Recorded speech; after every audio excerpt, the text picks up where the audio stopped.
ఆరుగాలం శ్రమించి పంట పండించడం ఒక ఎత్తు అయితే ఆ పంటను అమ్ముకోవడం మరో ఎత్తుగా మారింది అన్నదాతల పరిస్థితి.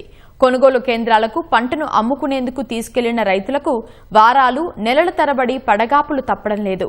ఉమ్మడి ఖమ్మం జిల్లాలో ధాన్యం, మొక్కజొన్న పండించిన రైతుల పరిస్థితి అత్యంత దయనీయంగా మారింది. ధాన్యం కొనే దిక్కులేక రైతులు కేంద్రాల్లోనే దిగాలుగా పడిగాపులు పడుతున్నారు. ఇక మొక్కజొన్న రైతుల పరిస్థితి మరింత దయనీయంగా మారింది. మక్కలమ్మాలంటే రైతులు చుక్కలు చూడాల్సిన పరిస్థితి నెలకొంది.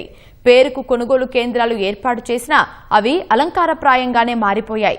ఉమ్మడి ఖమ్మం జిల్లాలో ధాన్యం రైతుల వేత్తలు, మొక్కజొన్న రైతుల కష్టాలపై మరింత సమాచారం మా ప్రతినిధి లింగయ్య అందిస్తారు. రోజులు, వారాలు, నెలలు గడుస్తున్నాయి తప్ప ఉమ్మడి ఖమ్మం జిల్లాలో ధాన్యం పండించిన రైతులు, అదేవిధంగా మొక్కజొన్న పండించిన రైతుల కష్టాలు మాత్రం తీరడం లేదు. కొనుగోలు కేంద్రాల్లో సమస్యల వలయంగా మారడంతో రైతుల కన్నీటి వెదలు, కష్టాల కథలు ఇప్పుడు సజీవ సాక్ష్యంగా నిలుస్తున్నాయి. ఖమ్మం, భద్రాద్రి కొత్తగూడెం జిల్లాలో ఆర్భాటంగా ప్రవేశపెట్టిన కొనుగోలు కేంద్రాలు ఇప్పుడు అలంకార ప్రాయంగానే మిగలడంతో రైతులకు తీరని వెతలు మాత్రం తప్పడం లేదు. ఓవైపు మే మొదటి వారం వస్తున్నప్పటికీ కూడా ఇప్పటి వరకు ఉమ్మడి ఖమ్మం జిల్లా వ్యాప్తంగా ఒకవైపు ధాన్యం, మరోవైపు మొక్కజొన్న కొనుగోళ్లు ఏమాత్రం ముందడుగు లేదని చెప్పవచ్చు. దీంతో దాదాపు వారాలు, నెలల తరబడి కొనుగోలు కేంద్రాల్లోనే రైతులు పడిగాపులు పడుతున్న పరిస్థితి ఉంది. ప్రస్తుతం కొత్తగూడెం, ఖమ్మం అర్బన్ మండలం కొత్తగూడెం గ్రామంలో ఉన్నాం. ఇక్కడ వందలాది మంది రైతులు దాదాపు మొక్కజొన్న, అదేవిధంగా ధాన్యం పండించిన రైతులంతా కూడా దాదాపు నెలకు పైబడి ఇక్కడ పడిగాపులు పడుతున్నా కూడా పంటను కొనే పరిస్థితి లేదు. కొంతమేర కొన్న పంటను కూడా ఇక్కడి నుంచి రవాణా చేసే పరిస్థితి లేక రైతులు తీవ్ర వేదనకు గురవుతున్నారు. మరోవైపు ఒకవైపు వాతావరణంలో మార్పులు, గాలి దుమారం వస్తుండడంతో కనీసం ఇక్కడ ఈ పంటను కప్పుకునేందుకు కనీసం టార్పాలిన్లు కూడా ఇవ్వలేని పరిస్థితి ఉంది. ప్రస్తుతం రైతులతో, అదేవిధంగా ఇక్కడ గ్రామస్తులతో మాట్లాడదాం. ప్రధానంగా ఏంటి సమస్య? ఎన్ని రోజులైంది ఈ కొనుగోలు కేంద్రంలో రైతులంతా ఇక్కడికి పై మొక్కజొన్న కావచ్చు, ధాన్యం తీసుకొచ్చండి? నెల రోజుల కింద ఈ మొక్కజొన్నలు పోశారు, 20 రోజుల నుంచి ఒడ్లు పోశారు. గవర్నమెంట్ ఖరీదు పెట్టిన అని చెప్పి అంటున్నారు. ఈ మధ్య అకాల వర్షాలు వస్తున్నాయి, పక్కన వనగళ్ళ వాన వస్తుంది, మొక్కజొన్నలు కూలిపోయి ఈరా దొరక్క ఈసారి రైతులు చెప్పులు వేసుకొని లైన్లో ఉండి తెల్లదనానికి పోయి ఉండి గవర్నమెంట్ సకాలంలో రైతుకి మందు కట్టలు, ఈరే కట్టలు సప్లై చేయలేకపోయారు. పురుగోబూసొద్దిన కరెంటు కూడా సప్లై కాలేదు. ఏదో వాళ్ళ కష్టాలు పడి పండించుకున్న కొద్ది పంటగా కూడా గవర్నమెంట్ ఖరీదు పెట్టినని చెప్పి కళ్ళాల్లో పోసుకున్నారు. ఆ ఖరీదు కూడా నోచుకోకుండా కనీసం సొసైటీ కేంద్రాలలో ఆన్లైన్ స్తంభం అంటున్నారు. ఒక రైతుకి 1 ఎకరం మొక్కజొన్న ఇస్తే 40 నుంచి 35 క్వింటాలు అయితే గవర్నమెంట్ 26 క్వింటాలే కొంటానంటుంది. కాబట్టి ఈ సంచులు ఎత్తలేదు. మళ్ళీ ఒక్కొక్క రైతు సొసైటీ కేంద్రానికి పోతే 3 సార్లు తమ పడుతుంది. వాడు కూపన్ ఇస్తాడు. బస్తాలు ఇచ్చేవాళ్ళకి ఇచ్చారు, ఈయనోళ్ళకి లేదు. నెల రోజుల నుంచి బస్తాలు పట్టుకొని కొంతమంది కొనుక్కొచ్చుకొని బస్తాలు పట్టుకొని కొంతమంది ఉన్నారు. కొంతమంది రైతులు బస్తాలు ఇచ్చారు. వాళ్ళకి కాటాలు వేసి పంపించే దాకా లేదు. రైతుకి ఏ రైతుకన్నా ఒక బస్తా కొని పోలేదు. మీరు ఏం పండించారు? ఎన్ని రోజులైంది ఇక్కడ తీసుకొచ్చి? మేము ఒడ్లు పండించామండి. ఒడ్లు పండించాము. అయితే ఒడ్లని కొనేవాళ్ళు లేరు అసలు. లేకపోతే అప్పుడు ప్రైవేట్గా అమ్మాల్సి వస్తుంది. ప్రైవేట్గా అమ్మితే అప్పుడు ఎదురకేమో ఫస్ట్లో అమ్మినప్పుడు 2300, 2400 అన్నారు.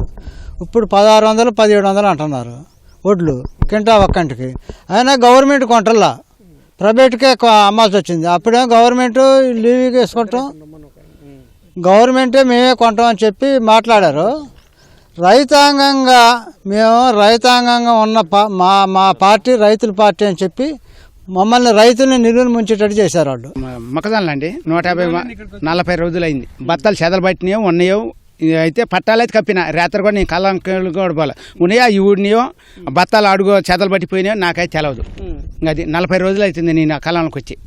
అది కాట అయింది, బత్తాలు గుట్టిను అంతా అయినాయి.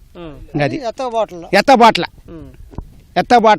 ఆ బత్తాలు అడుగు కూడా చెదలు వచ్చి పోవచ్చు కూడా. గది ఇప్పుడు మీ ఊర్లోనే కాంటాలు అయ్యి రవాణా కానీ రైతులు ఎంతమంది ఉండొచ్చు, ఎన్ని క్వింటాల మొక్కజొన్నలు ఉండొచ్చు, కళ్ళాలు ఎంత ధాన్యం ఉంది? ఇంకా ఒక 80 మంది రైతులు ఉన్నామండి.